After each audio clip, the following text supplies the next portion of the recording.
que está visitando a nossa região na Conresp, a 36ª Conresp. Nós estamos aproveitando a oportunidade para fazer uma entrevista com o Dr. Alberto Almeida. Seja bem-vindo à nossa região. A primeira pergunta que nós temos aqui é como controlar as emoções para não metabolizarmos nossos desgastes emocionais, transformando-os em doenças do corpo. É necessário deixar que as emoções fluam, de modo a evitar que, em reprimindo-as, elas possam se somatizar. Bem como é necessário, igualmente, deixar que nessa expressão da emoção, nessa manifestação da emoção, nós não sejamos aqueles que devamos ser conduzidos por elas. Ou seja, elas são uma parte de nós. Nós temos que estar no comando das nossas emoções.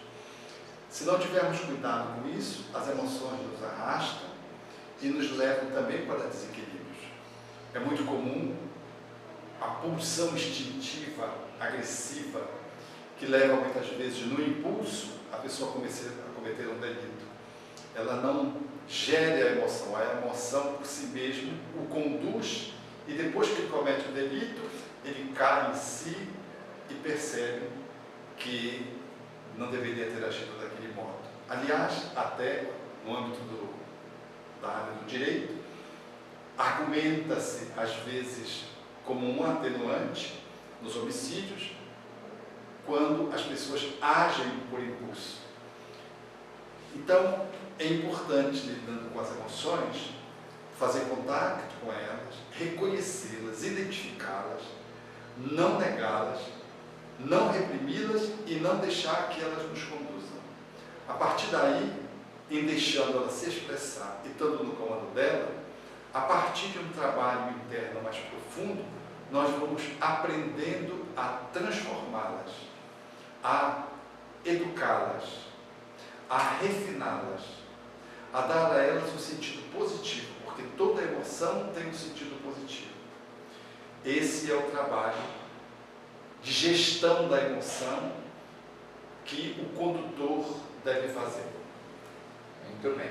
Uma outra questão é a transformação moral pode propiciar a cura para as doenças enraizadas nas existências passadas? Toda doença reflete transgressões morais no presente ou no passado. Quando se investe na moral, não estamos falando na moral social, estamos falando na moral divina, ou seja, nas leis de amor. Quando se aplica nisso, nós estamos fazendo uma intervenção nas causas e, portanto, deveremos remontar por extensão os efeitos. Trabalhar a moral, seja na doença psiquiátrica, no transtorno psiquiátrico, nos distúrbios emocionais ou nas enfermidades físicas, é poder estar fazendo uma intervenção profunda no ser, de modo a que o indivíduo possa minimizar a enfermidade, quando não possa erradicá-la de pronto ou não seja suficiente erradicá-la dessa vida, bem como ele estará fazendo um processo de prevenção para outros distúrbios e doenças que possam advir. Porque se o homem se conduzisse moralmente de forma equânime e adequada, no fio de prumo das leis de amor, ele não adoeceria. Foi por isso que Jesus disse ao curar: vai e não tornes a pecar para que não te aconteça coisa pior. Falando que aquele indivíduo tinha falhado no exercício da sua ética. Portanto, é necessário investir na moral para fazer não só o tratamento, mas a prevenção de enfermidades mentais, psicológicas ou físicas. Muito bem. Bom, uma pergunta um pouquinho mais longa agora. Como lidar com aqueles momentos da vida em que nossa fé parece estar sendo testada? Quando sucessivas partidas de entes queridos, doenças, problemas financeiros, profissionais e de relacionamento ocorrem todos de uma vez só. É como se fosse a nuvenzinha negra que está em cima ali da pessoa. Como lidar com esses momentos? Esses são os momentos mais difíceis. Quando você tem um flanco da sua vida atingido, você se refugia nos outros e se garante, nutrindo-se para poder lidar com aquela dificuldade. Mas quando diversos departamentos da vida, ou universalmente, você se sente afetado, é um blackout. É difícil poder lidar. Então você tem que se refugiar no divino e na fé para poder experimentar aquele tsunami, a fim de poder fazer uma gestão de todo aquele drama para não agir inconsequentemente. Porque quando tudo se fecha, a tendência do ser humano é agir de uma forma intempestuosa, impulsiva e às vezes muito limitante. É quando se mata ou quando mata-se o outro. É nessas crises. E só a fé em Deus, a compreensão de que tudo passa, de que não há nenhuma tempestade que seja permanente e de que toda nuvem, por mais penumbrosa que seja, ela tem os seus dias contados, ela passa, e só a confiança de que nós somos espíritos imortais e de que a providência divina não nos abandona, nos ensejará suporte para, num momento como esse, de crise total, nós nos refugiarmos no divino e na prece e mantermos a serenidade possível para, dentro do sofrimento, lograrmos atravessar essa neblina espessa e sairmos lá adiante no tempo que for necessário para que esse processo ceda, a fim de sair maiores, vitoriosos e com novos aprendizados. Porque diante de uma grande crise surgem grandes mudanças. É quando alguém experimenta a desencarnação de um ente querido, às vezes o desemprego e uma doença grave, é que a pessoa renasce. Às vezes esse choque, que é um choque global, ao invés de levar a pessoa à loucura e ao delito, ela leva ao renascimento. Se a pessoa está ancorada no divino e compreende de que a vida tem sempre um sentido positivo e aponta sempre de forma esperançosa para o processo do crescimento e da evolução. Isso fará com que, portanto, o indivíduo, nesse momento, não só não perca a fé, mas não perca a esperança, tampouco perca a atitude de se manter serenamente conectado a Deus, esperando um momento mais adequado quando a tempestade vai cedendo. Fico imaginando quantos daqueles que nos ouvem, nos ouvirão, serão beneficiados com essa resposta, que é a essência da doutrina, né, e que o senhor conseguiu transmitir com muita clareza. Qual a diferença entre as provas e as expiações? As provas são circunstâncias que se apresentam ao aluno que está aprendendo. A expiação é uma ocorrência de uma prova repetida a um aluno rebelde. Portanto, é o aluno que está renitente e por isso ele experimenta o reaprendizado. Na prova, alguém aprende e passa de ano. Na expiação, alguém sofre o reaprendizado, experimentando um novo ano na escola da vida, para poder avançar, se conseguir experimentar a expiação, a dor que ela enseja, oferecer e transformá-la isso em aprendizado. E a missão é o professor que ensina aquilo que ele já aprendeu. Então, missão, prova e expiação estão encadeados. Às vezes, na vida do próprio indivíduo, ele está expiando, ao mesmo tempo que ele está sendo provado em outras áreas. E se ele já se desenvolveu suficientemente, ele pode fazer da sua expiação uma missão, ensinando para os outros como sofrer. Allan Kardec deixa claro isso no livro O Céu e o Inferno, quando mostra o sofrimento de Marcelo, que era o garoto, que já tinha expiado uma outra existência e traz uma doença para carpir, concluir uma expiação e finalmente se libertar, e ele já estava tão, diríamos assim, apurado, já estava tão depurado pelo sofrimento da outra vida, e vivendo o sofrimento que ainda lhe restava nessa, que ele é um sinônimo de resignação, de obediência no sofrimento dele, a ponto de poder ajudar os outros, dada a sua atitude. Quer dizer, ao mesmo tempo que ele está concluindo uma expiação e estabelecendo um novo aprendizado, ele estava ensinando aos outros, dizendo ao médico que lhe aplicasse o medicamento para que ele não gemesse, a fim de não fazer insônia para os outros. É muito interessante realmente essa história. Mediunidade em casa, isso pode? Realização de reuniões mediúnicas? Um dia nós lograremos fazer isso quando tivermos competência moral. Na vigência dos dias que passam, a exemplo de Moisés, no seu tempo, que fazia um movimento de proibição da mediunidade para o povo em qualquer lugar, nada obstante a mediunidade fluísse naquele tempo também, a despeito da sua interdição. Hoje, nós dizemos que a mediunidade, ela é possível, ela é viável nos ambientes adequados, na perspectiva do conhecimento espírita, dentro da casa espírita. O fenômeno pode se dar dentro de casa espontaneamente, circunstancialmente, mas não se deve estabelecer o estímulo do fenômeno em casa, fazer reuniões mediúnicas em casa, porque habitualmente nós não temos ainda estrutura moral, evolução para salvaguardarmos na inteireza um espaço de exercício mediúnico com a competência que exige todos os desdobramentos das atividades mediúnicas, seja de socorro espiritual, de desobsessão, de educação da mediunidade. Então é de bom tom que se faça a cirurgia no centro cirúrgico. Se o processo se estabelece de uma fratura na rua, a gente faz o acolhimento, imobiliza e leva para o centro cirúrgico. Então assim se dá. Em casa, o transe pode começar a se suceder espontaneamente.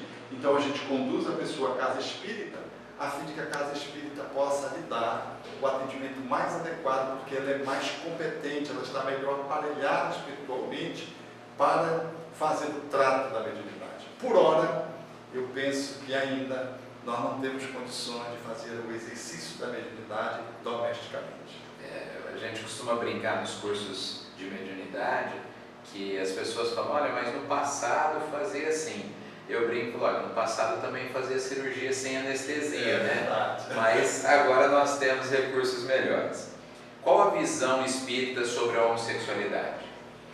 Esse é um tema palpitante, complexo e que requer nuances de abordagem que numa entrevista não é possível se delinear e se esgotar.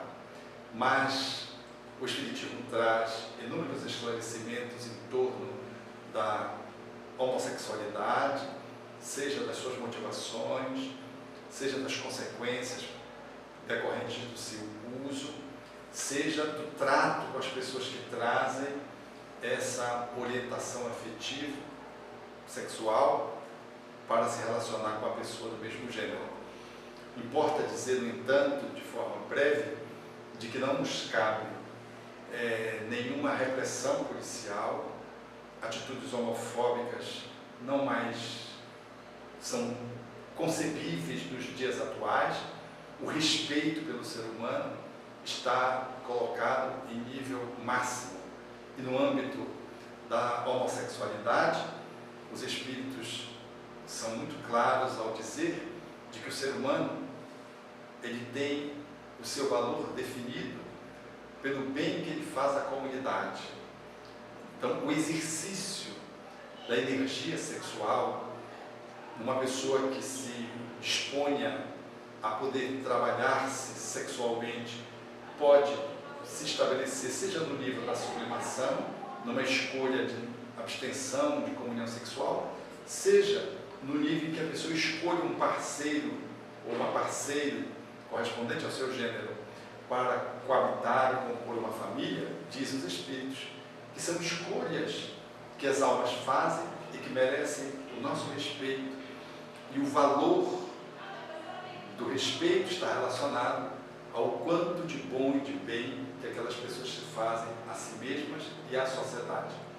Naturalmente que há muitos conflitos E o Espiritismo, à luz da reencarnação, traz muitos conteúdos que ajudarão a que o homossexual egodistônico, seja aquele que tende para o lesbianismo, as mulheres, seja aqueles que clamam para a pederastia, possam compreender pelo que eles vivem esses conflitos e buscam no Espiritismo um esclarecimento para semelhante disposição da alma, bem como para aqueles outros que guardam inclinações para o fenômeno do travesti ou para as manifestações dos transgêneros. Essas áreas, que são de muita complexidade, à luz da reencarnação, sob a ótica dos espíritos, penso que o mundo haverá de se beneficiar muito pelas luzes que o Espiritismo deverá oferecer.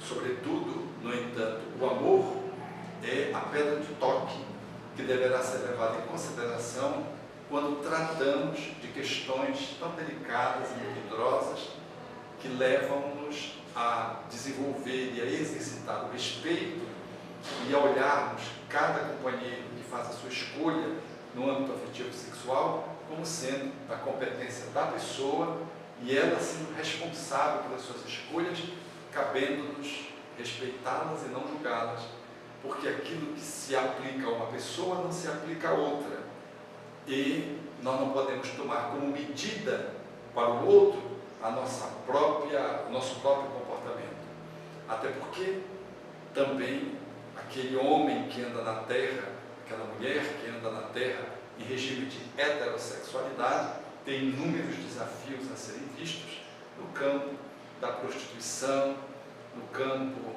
da multiplicidade de comportamentos que descambam para a promiscuidade, nada recomendáveis ao equilíbrio daqueles que muitas vezes se arvoram simplesmente a julgadores dos outros e que pensam que, dispondo de um comportamento com tantas licenças, eles estão em condições e com autoridade de avaliar como é que o outro deve se comportar ou não se comportar.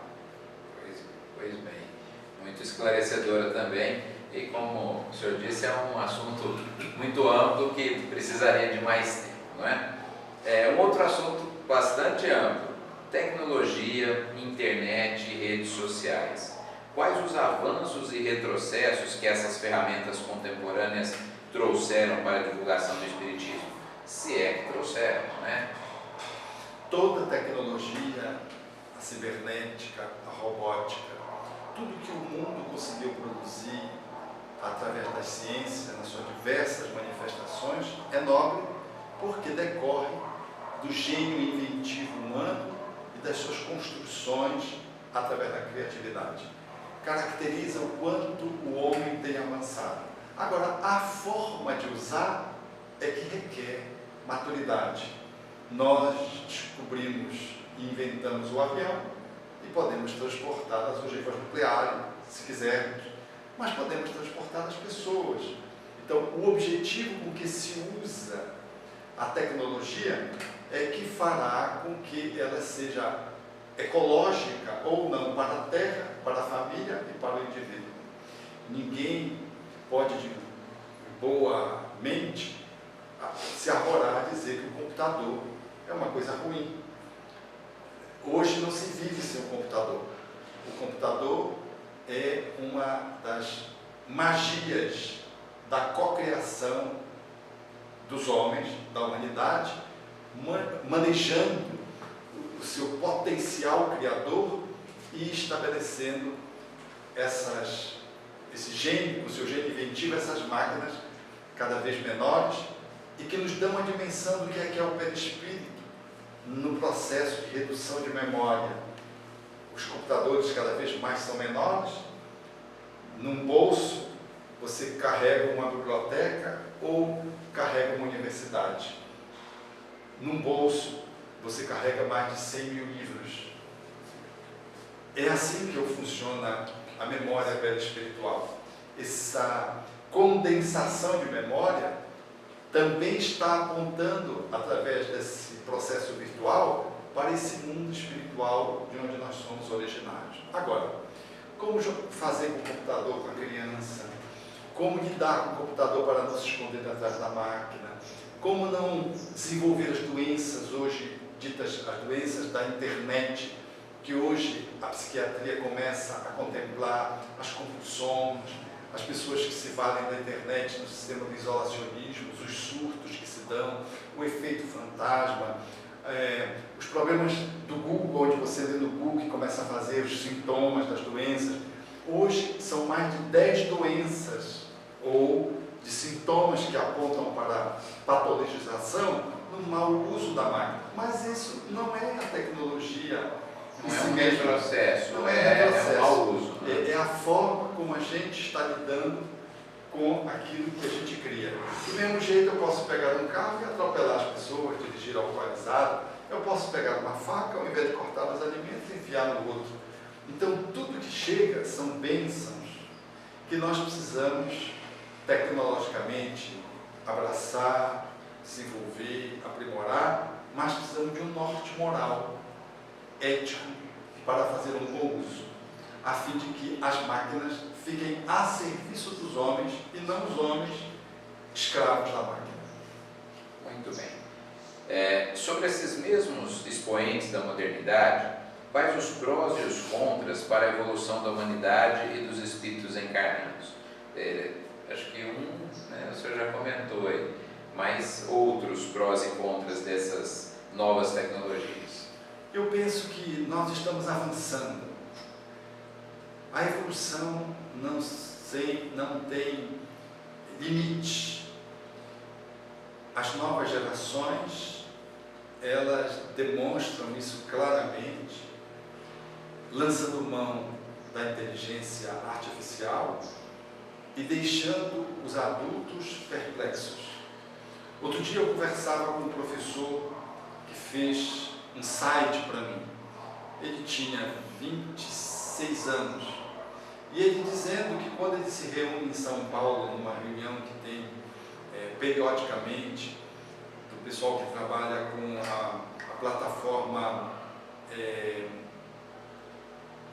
esqueci o nome da plataforma agora, esqueci o nome, é uma plataforma comunitária, construída coletivamente e, portanto, as pessoas vão criativamente estabelecendo ela. Então ele disse que quando ele vai para essas reuniões, ele já não dá mais conta de acompanhar os jovens de 16, 17 anos que comparecem. Com 26, né? E ele com 26.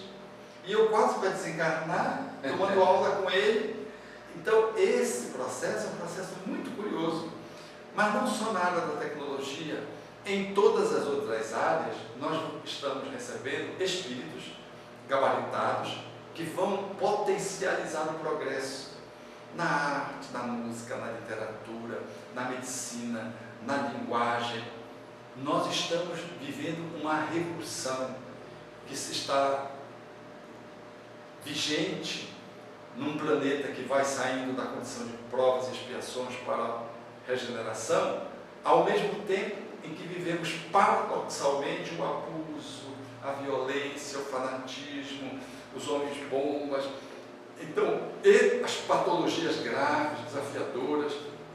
Então é um encontro de almas que renascem para tentarem acompanhar a evolução planetária, almas muito doentes e de almas luminosas que vêm de outros planetas, algumas delas, outras do próprio plano espiritual da Terra, reencarnando, conforme Allan Kardec diria em A Gênese, tratando da geração nova, para impulsionar a Terra ao progresso da nova era que está no alvorecer nesses dias que passam.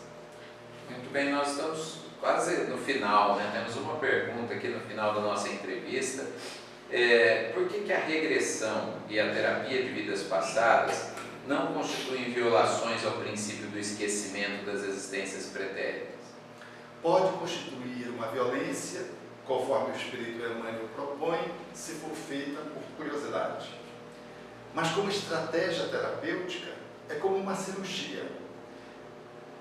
poderia se perguntar, mas por que abrir um cérebro se a cabeça está fechada? Por que a gente abre um cérebro e tira um pedaço do cérebro? A gente abre, tira, porque está no tumor. E depois a gente fecha.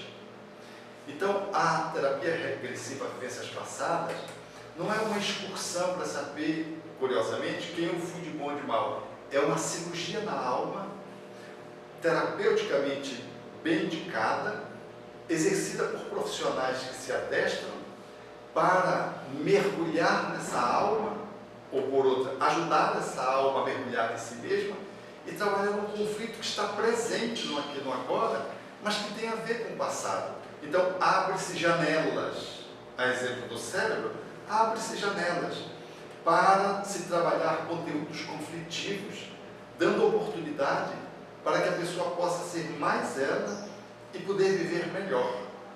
Não é, de modo algum, uma conspiração ao véu do esquecimento que a natureza já pôs quando fez a gente reencarnar e fez do cérebro ser esse velador, essa cortina que nos impede de ter na memória tudo que fomos.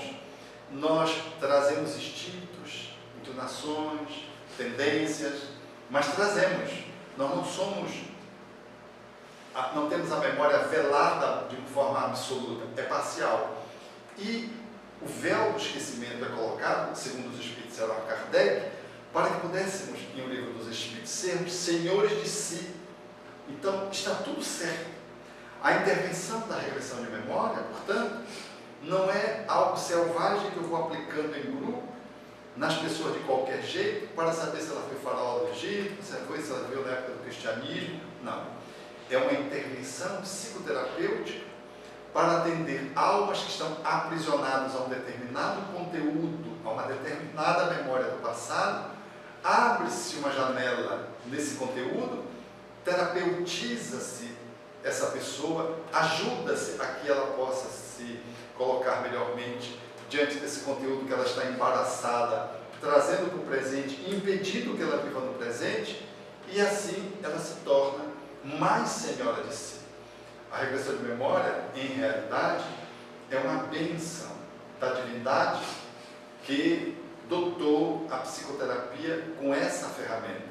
Do mesmo jeito que é uma bênção, uma pessoa que dorme e lembra de uma vivência passada e evita cometer o suicídio depois daquele sonho, num atendimento espiritual, recordando de algo que aconteceu no passado, que a vacina para que ela, ao despertar, lembrando, não cometa um delito para o qual ela estava programando-se para o dia seguinte.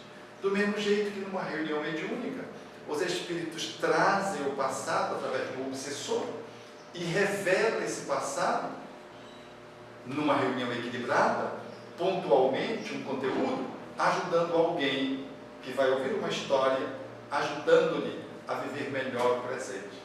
Essa intervenção que às vezes é feita pelos benfeitores espirituais, de forma singela, na reunião mediúnica ou durante o sono, também os terapeutas da alma, na fala de Bezerra de Menezes, podem fazê-la quando encarnados, atendendo as pessoas que estão experimentando dores da alma. Mas é verdade que para ser um terapeuta da alma e fazer regressão, diz Bezerra de Menezes, que há necessidade de uma ética e de uma autoridade. Porque quando você faz a pessoa mergulhar no passado, envolve-se a pessoa num drama e ela atrai entidades vinculadas àquele drama. É indiretamente uma evocação. E ele chama a atenção de que o terapeuta precisa estar bem alinhado para poder lidar com a demanda que vem da regressão, não só do seu paciente, mas daqueles espíritos que são evocados pela regressão.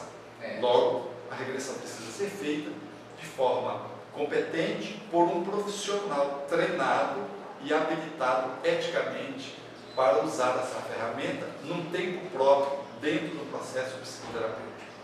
Por isso não é indicado para todos os casos, né? Só para casos não se abre a cabeça das pessoas à toa também. Né? Na verdade, Edmir, eu diria que a maioria das pessoas que me procuram para fazer regressão não tem indicação.